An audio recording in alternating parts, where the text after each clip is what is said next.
All right, man. Let's rank our top 5 rookie debuts. Let's really piss some people off. Oh, great. Because there's a lot of fun ones in here. Yeah. I had a lot of honorable mentions just to hedge. I mean, I made up my own. I hedged a lot on here. You put yours in order? I did. Okay. I'm gonna count down. I'll do my 5. Okay. Because that's what the sheet But says. so just to, I don't know how you did yours, but I'm only looking at people generally that played a serious amount of snaps. So like Josh Simmons, right? People are like, oh, Josh Simmons played 11 snaps. It was perfect. Love it. It's 11 snaps. Like, you know, I went. and only a couple of them were realistically like one-on-one plays. So my criteria. Josh Simmons didn't make my list. My criteria was not simply who were the best rookies. I went slanted to like who's making an impact, like what the most meaningful rookie debuts. But my point is, I set a playing time threshold. I did not with a guy on my list. Wow, I did not because it was that impactful. I know where you're going there. Right. Yeah, okay. So this is impact. Yeah, and of course a little bit of agenda. Starting at number 5, agenda, absolutely. Willie Lampkin. I mean, he should have been number 1. He's number 5 on my list, but number 1 in my heart. Yes. Willie Lampkin. Throw up the picture. Where's Rams the picture? center. He had a 94 PFF grade. That's right. Yeah. He was burying dudes. Again, it is the same thing. So at center, Willie Lampkin, playing with the 2s. He's playing with the backups. It was against backups. Whatever. With the Cowboys. Well, this is another when good example. When he gets his hands on you, though, yeah, the play is over. The few times that I've seen Willie Lampkin lose in the last calendar year. He was wrecking big people, too. No, I know. The leverage advantage thing is huge. He sometimes will lose right off the snap, right? He snaps it. He's a little late with his hands. But I think that's the thing. Which, remember, he was a guard. Like this is what I'm saying. We're new to this. So we saw this at the Senior Bowl. He had one rep where Deion Walker, who had a nice week too, a couple nice rushes. Deion Walker, 6'7", 340, whatever he is, beat him right off the snap. I think it was Walker. And all I saw is like Lampkin's he's a little late with his hands. He's getting used to the snap and shooting his hands. I am telling you, once he gets a little bit better at that, I mean, legitimate, better version of Aaron Brewer, who's been a dependable starter in the NFL. When Willie Lampkin gets his hands on you, it is over. The play is done. And not only done, but you might end up on the ground. You're probably ending up on the ground. Can I quote? He is an absolute weapon, Sam. Yeah, he is. Dude, I looked to spoiler alert, but he makes my list of 5 as well. He looked fantastic. I mean, Brandon Thorne, friend of the show, was out there tweeting him. I think he had 4 pancakes or something in his snaps. Like, he is burying guys, and it's not just, oh look, he got to a linebacker, he buried him. He's like the combination block on a defensive tackle and that initial like shunt, right? Like the hands and hips and shoulders into the guy. He is moving people, and yet he's a tiny human being for an offensive lineman. There's a picture out here of me and him at the Senior Bowl stood next to each other, and we're basically the same size. And I don't know if it's crossed your mind so far, but I am not offensive lineman sized. I am not NFL offensive lineman sized. Now, in fairness to Willie, he is both twice my width and has longer arms than I do. So that's a big help in this regard. Will, when he goes to the Hall look of at Fame, that. That's how big he is. Right? This is an NFL offensive lineman right now. And a good one. A good one. Can I quote the great Ben Stockwell to you? Yeah. Probably won't like me saying this, but what the hell? You put things out there on WhatsApp, you never know when it'll make it onto the show. It's fair game. Ben was tweeting or texting me after the Willie Lampkin performance, and he said he was a full-on small guy nuisance blocker yesterday. Absolutely, right? And then he says, McVay needs to get him some first half looks to see if it works against better than the Cowboy slappies, was how he termed it. I agree wholeheartedly. I think, look, like we said with Shedeur, right? He has earned himself a better look. He's earned himself first-team reps. Willie Lampkin has earned himself first-team looks. Ben says he's never talking to me again after that. I can't recite the text message that I got, but let me just say I sent like a love what I saw from my guy Willie Lampkin to Les Snead. I just sent him a text. It's not like it wasn't like a crazy response or anything. It's just out of courtesy, out of respect to Les. Respect. Yeah. You don't have respect for Ben. I of course have no respect for Ben. I do for Les, but I had to push the Willie because I text other GMs. I'm like, hey, love this performance by this guy, and I don't get responses sometimes. But this is we just talked about being better than the 40 guys that aren't going to make the roster, and then now where are you relative to the 53 guys that are? Willie, we've just seen, I think already in a game, Willie and the Senior Bowl as well, right? Willie Lampkin, I think, has shown consistently now he's better than the guys at the bottom that aren't going to make the roster. Now let's see, how good can he be? Here's what's tricky about this whole situation. They have Coleman Shelton there, who's been I'm not saying he should start, but we should see, can he do this against starters? They have Coleman Shelton and they have Bo Limmer. Both have started at center in the NFL, been okay. Right. Limmer's in his second year. And when you're talking about keeping 8 offensive linemen, maybe 9, they need to have the versatility. Could Willie play guard if you needed him to? That might be pushing it from a size perspective. Although, I mean, if I'm not going to doubt Travis Hunter's ability to play 2 ways, I'm honestly not going to doubt Willie Lampkin to play guard and do what he can. But I think as a center, and then I could see McVay, if he does make the roster, and I do want to see him against ones and not the slappies. Couldn't you see McVay? They used Ben Skoranek as a fullback. Yeah. Right? Couldn't you see them using Willie Lampkin? Because what he's able to do, his angles are great. He's very quick and efficient. I know his workout wasn't great, but he's a fast football player. And like I said, when he gets his hands on you, it's like a low leverage wrestler. And the question when somebody doesn't have traditional size or whatever, or speed or whatever it is, it's like, does that affect his football playing? And a lot of times it does. Like, this guy's slow. Nobody cares about him as a deep threat. This guy's small. He gets beaten up on. I haven't seen his size become an issue very often. But it's because so this is a reminder for he's not just a guy that's the same height as me, right? Like, remember when Jason Kelsey was asked who gave him the most problems as an NFL center? Kelsey being a kind of undersized guy, but borderline Hall of Fame caliber center, right? And Kelsey said, look, obviously guys like Dexter Lawrence were incredible. Aaron Donald is incredible, but he tended to rush over guards more than me. And then the third guy he named was Poona Ford. And he said the reason Poona Ford was such a pain in the ass is because, like me, he was small, short, undersized, but he had longer arms than I did. So he invalidated the only advantage that I had over these other guys, which was the leverage battle. Willie Lampkin is my height, but he has, I forget what his, but it was 6'7" length or 6'7" height of wingspan, right? So he's short, but he has ridiculously long arms, which means he is a leverage monster. So for almost everybody out there, he's not actually at a size disadvantage because he can get his arms on you and he's lower to the ground than you are, which makes him incredibly difficult to beat as a blocker. So maybe you should have been number 1 after Raven about this. But I went by this impact and what it means. Anyway, right? So, number 4 on your list. So Willie Lampkin's number 5. Number 4 is Mike Green, Baltimore Ravens edge rusher. In part because he went up against my friend Blake Freeland, and Blake was okay against him, but Blake's 6'8", and Mike Green's bend around the edge was unbelievable. And so when we talk about impact and what does this mean, I mean, he makes an impact right away. Now, so Mike Green's, I thought his burst, his speed to power, and his bend. Did he show that type of bend at Marshall? Maybe not. I mean, I saw more. I can't believe he just bent around the edge the way that he did 2 or 3 times in this game in an incredible way. Now, Blake Freeland, like I said, he's tall. He's 6'8", he's long. Maybe that's just the strategy against the monster tackle. But Green's got freaky traits, right? So all that stuff's good. And I think he makes an impact. Freakier, yeah. But I mean, based off those reps, they're potentially freakier traits than people gave him credit for. Yeah. And look, we know what happened with Mike Green, fell in the draft to the second round. We both thought if he went in the top 10, he is that type of talent. And I think he backed that up with his debut. Right.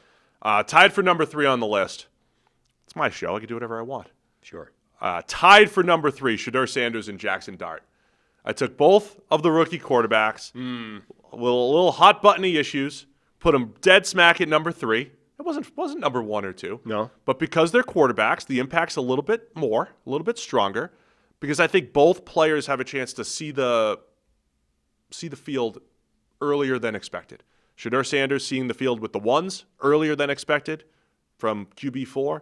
Jaxson Dart maybe seeing starting opportunities earlier than I expected because they both performed well. Shedeur Sanders, Jaxson Dart. We already broke them down, but I have them tied for 3rd. Okay. Number 2, Browns linebacker Carson Schweisinger, who was a run game nuisance in and around the line of scrimmage, taking on blocks, making tackles.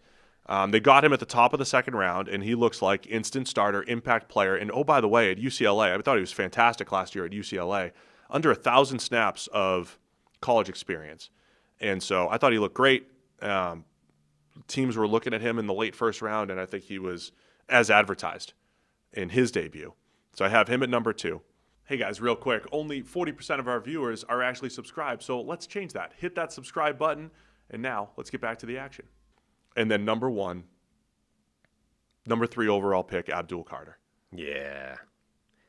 Abdul Carter. Now, people will look at, if anyone looks at his snap total, they'll be like, what are you talking about? He barely played. He had 6 snaps. Yeah. He had 3 pass rushes. Yeah. Whether you're looking at PFF, NGS, all 3 were charted as pressures. They were. And they all came against the Bills' starting offensive line. So when we talk about impact, this was the most impressive thing. He had 3 snaps, 2 pressures, 2 wins against Deion Dawkins at left tackle, 1 win against Osiris Torrance at right guard. So they moved him around. Yes. So what we saw here is that the Giants, who we already know have 3 good edge rushers between Brian Burns, Kayvon Thibodeau, and now Abdul Carter, they moved Carter to more of a 3 technique or a 4-eye to basically to have one-on-ones against a guard. And he beat Deion Dawkins, who the NFL just ranked as like a top 40 player in the NFL. Pretty and comfortably and is as well. very good. So that's from an impact standpoint. This isn't about grading and who had the best or who was the best rookie, who wins awards. The fact that Abdul Carter went out there against a very good left tackle, one of the best offensive lines, starting offensive lines in the NFL, and made that kind of impact right away. If he's that good, it does change the fortunes of the Giants. Like, it really makes them that much better. And when we talk, I ranked them as the best defensive line in the NFC East, better than the Eagles, and it's because of what Abdul Carter is capable of doing. And he showed that on his 3 snaps. 3 pass rushes. Penn State linebacker, edge, convert, wearing number 11. He was always going to get kind of Micah Parsons comparisons, which are always unfair, to a guy that's that good. But Micah Parsons has said, he gets asked all the time, is Abdul Carter going to be the next one of these guys to come out of Penn State? And he's like, no, he's going to be the best of all of us. Like, Micah Parsons is saying that Abdul Carter is going to be the best of those guys from Penn State.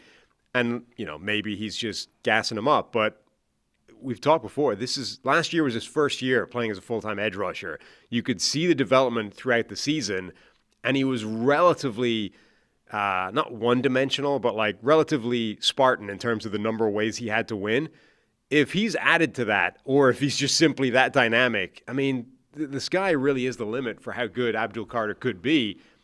And at least in 3 snaps, it looked like he's absolutely going to be that good.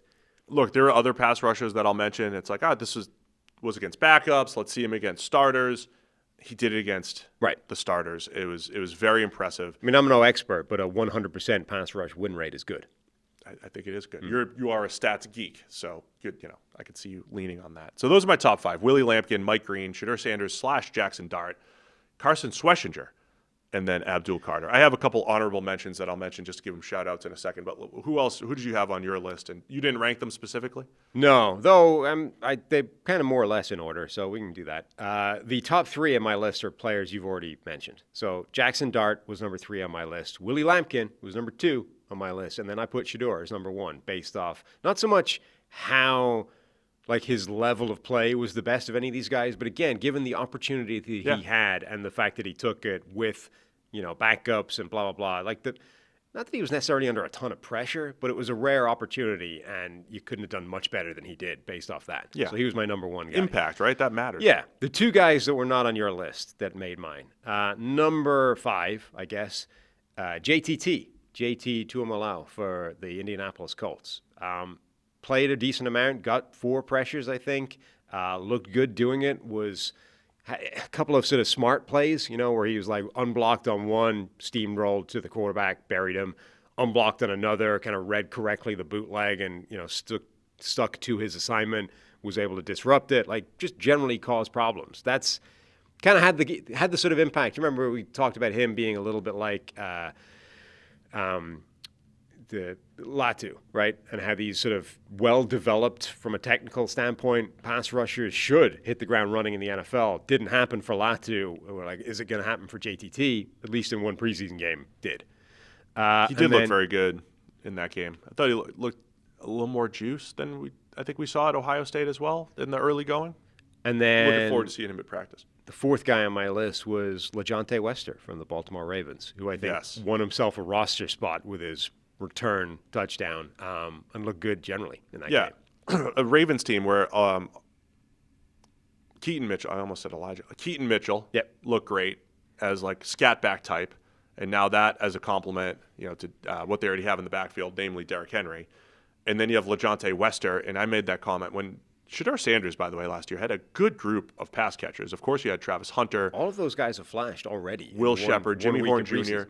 I thought, and then LeJohntay Wester, man, like every game I watched, he had that game-tying catch against Baylor. He was great after the catch. Like every time I watched, I'm like, dude, this LeJohntay Wester's stealing the show on this Colorado film, and then he's got the punt return and a big, nice catch down the field. He had a couple of catches. Yeah. The punt, he had more than one punt return that was decent. I mean, he had one nice one, and then obviously one where he housed it and took it for a touchdown, and then a couple of nice catches. He won himself a roster spot in that game alone. I mean, if he gets hurt tomorrow for 3 weeks, I think he still makes the roster.